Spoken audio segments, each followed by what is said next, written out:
বিএনপির ভারপ্রাপ্ত চেয়ারম্যান তারেক রহমান ঘোষিত ৩১ দফা বাস্তবায়নে লিফলেট বিতরণ ও গণসংযোগ করেছে মডেল উপজেলা যুবদল।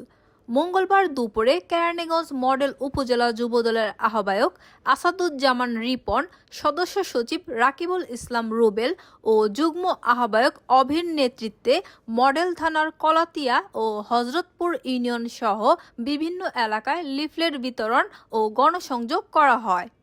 এ সময় কেরানীগঞ্জ উপজেলা বিএনপির সভাপতি নাজিম উদ্দিন, হযরতপুর ইউনিয়ন বিএনপির সভাপতি ফজলুল করিম, হযরতপুর ইউনিয়ন পরিষদের বিচারিক আদালতের চেয়ারম্যান আলামিন টুলু, সাধারণ সম্পাদক হাসান মোল্লা, হযরতপুর ইউনিয়ন যুবদলের আহ্বায়ক মোহাম্মদ উজ্জ্বল সহ বিপুল সংখ্যক যুবদলের নেতাকর্মীরা উপস্থিত ছিলেন।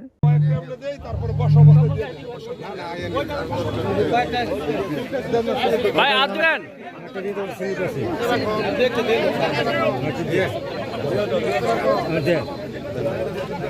ভালো দেখাবে